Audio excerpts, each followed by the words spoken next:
Nesse vídeo eu quero falar sobre responsabilidade. Bom, vamos fazer uma comparação para ficar um pouco mais fácil de explicar a volta às aulas com um ônibus, certo? Então vamos colocar assim, o papel do pai. Se o pai vê uma pessoa vendendo bilhete para essa viagem desse ônibus, logo fica nítido para o pai que essa pessoa responsável já foi ver as condições do ônibus, sabe que esse ônibus, o pneu está bom, o tanque está cheio, que tem posto de gasolina na estrada, sabe como está a estrada, certo? Então, esse pai, ele não vai atrás de ver todos esses detalhes, porque logo ele pensa que a pessoa que está vendendo o bilhete, ela é responsável por toda essa segurança. Agora, se você estiver entrando no ônibus e o motorista, se olhar no olho do motorista e falar assim, ai que bom, vamos ter uma viagem segura, e esse motorista te falar assim, mais ou menos, né? Aí se você falar assim, não, mas por que tem risco? E ele te falar, não, sempre tem. Sim, risco sempre tem. Agora eu lhe pergunto, são os mínimos possíveis?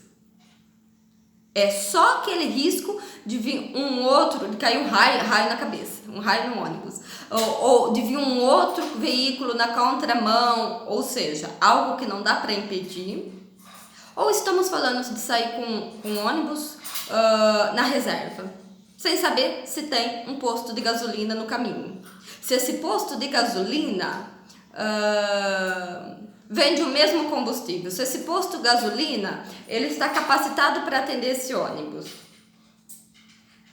A pessoa que entra no ônibus, ela está confiando que quem abriu a porta do ônibus já conferiu todos esses itens, certo?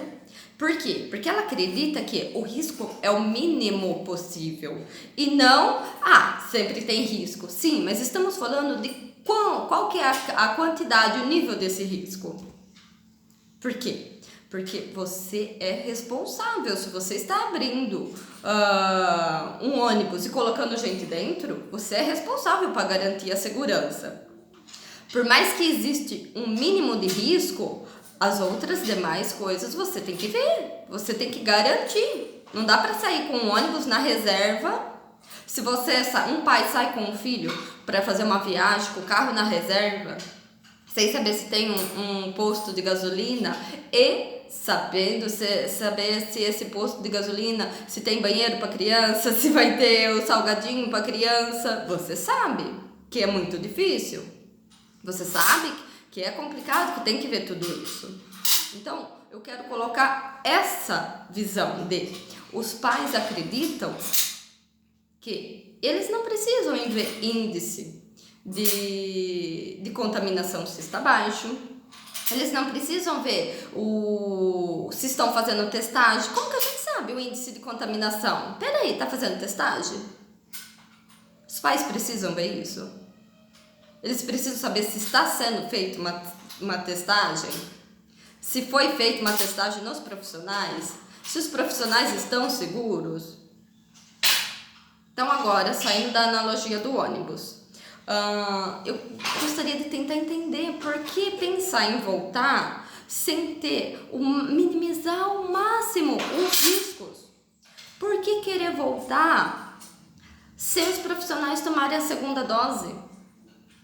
Qual que é a lógica disso? Qual que é a lógica disso? Se depois de tanto tempo e faltando um mês para ter um pouco mais de segurança para todos, qual que é a lógica disso? O profissional mais imunizado é menos vaga no hospital. Vai sobrar mais vagas, são mais gente imunizada, a sociedade no geral mais imunizado, mais protegido, menos vírus circulando. Qual que é a lógica? Tem alguma lógica em cima disso? Muita gente gosta dessa visão poética de comparar com a guerra, a linha de frente da guerra. Linha de frente da guerra não é todo mundo que voltou a trabalhar. Linha de frente da guerra são as pessoas que estão se colocando em risco todos os dias. Os profissionais da saúde, eles lidam diretamente, eles não estão fugindo, falando, opa, você está com vírus, você não pode vir aqui nesse setor. Não, pelo contrário. Eles atendem. Então, profissional da saúde são linha de frente. Agora, setor administrativo que voltou, que atende de um em um, que não atende pessoas que têm no máximo uma gripe e ainda afirma que não está, isso não é falar que está se colocando em risco. Se você atende um a um, você está no setor administrativo, se você está com distanciamento, não dá para comparar com se colocar no lugar de quem está na linha de frente. Olha só, linha de frente. Segundo especialista em estratégia de guerra, a guerra ela é baseada na estratégia de um tripé. Ou seja, o campo de batalha, que é a linha de frente, quem vai lá, dá a cara a tapa, correr o risco real, o risco iminente, o risco mesmo, muito maior, num grau muito maior, certo? Esses são nossos profissionais da saúde. Existe outra parte do tripé, que é a segunda parte, a logística. Esses são os especialistas. Eles planejam, eles fazem a manutenção, certo? Na guerra, no caso, a munição, o alimento, tá. Agora, aqui, traduzindo, para essa situação de pandemia, são os especialistas. Eles não estão, o setor administrativo não está atendendo ninguém com doente. Pelo contrário, se eles acreditam que está doente, ninguém pode chegar perto. Não é para sair de casa, é para ir na saúde, não é para ir no setor administrativo. Então, eles não estão em risco direto. Eles não são linha de frente, certo? Eles não têm grande risco, certo? A outra parte desse tripé na guerra é o setor de manutenção. Seria como manter essa guerra em mais tempo, como ter recursos para sobreviver. Aqui entra o nosso futuro exército, aqui entra as nossas crianças, aqui entra os nossos futuros profissionais.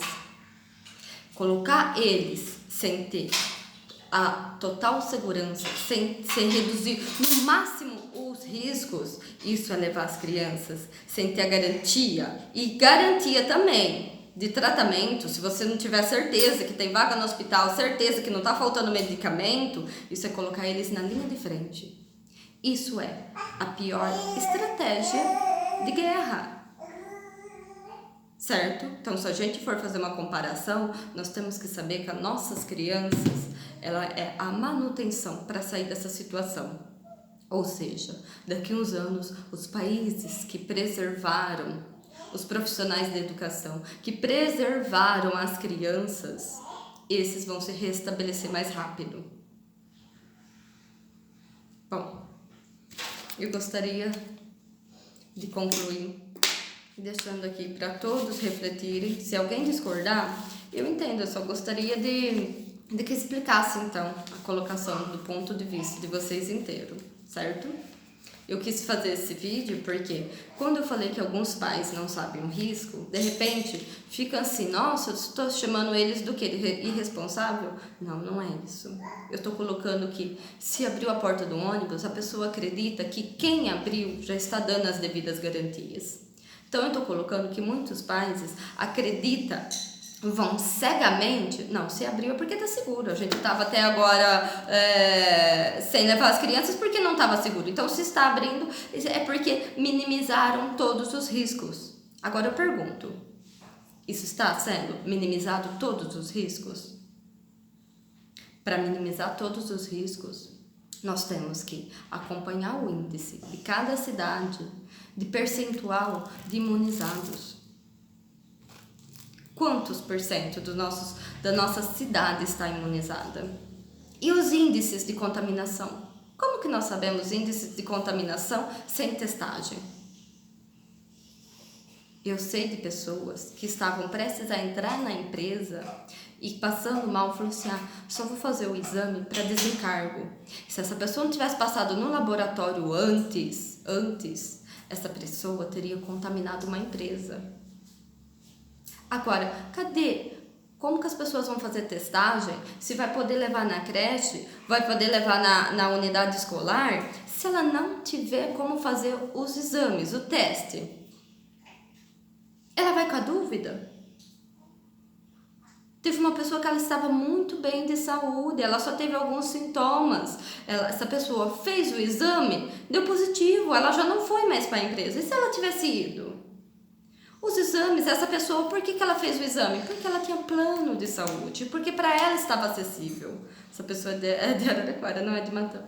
Essa pessoa, ela estava disponível. Agora, vai estar disponível esse teste fácil para todos os profissionais? Para todas as crianças? Para todos os pais? Isso não é garantir? Isso não é reduzir o máximo o risco? Nós não temos que fazer isso? Então, como eu já disse, quem discorda, eu só gostaria de que colocasse assim, o porquê, pra gente questionar, sabe? É abrir um diálogo onde não é eu falar com pressa e esperar o outro falar para eu responder. Não, é eu ouvir, não é ele está falando, eu tenho que ouvir para saber o que ele está falando. E não só o tempo, esperar o tempo para eu rebater.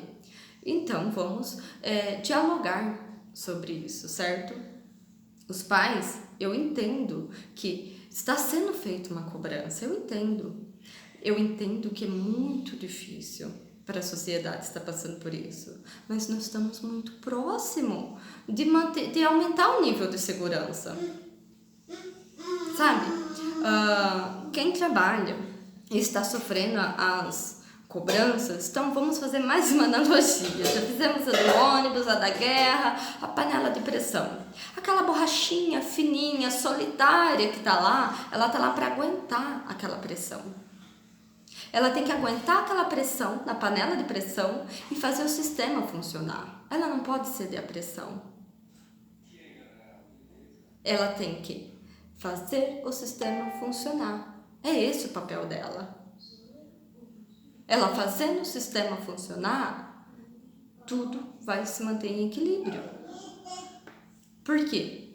Porque nós sabemos que está difícil para todo mundo, mas nós temos que avaliar o risco.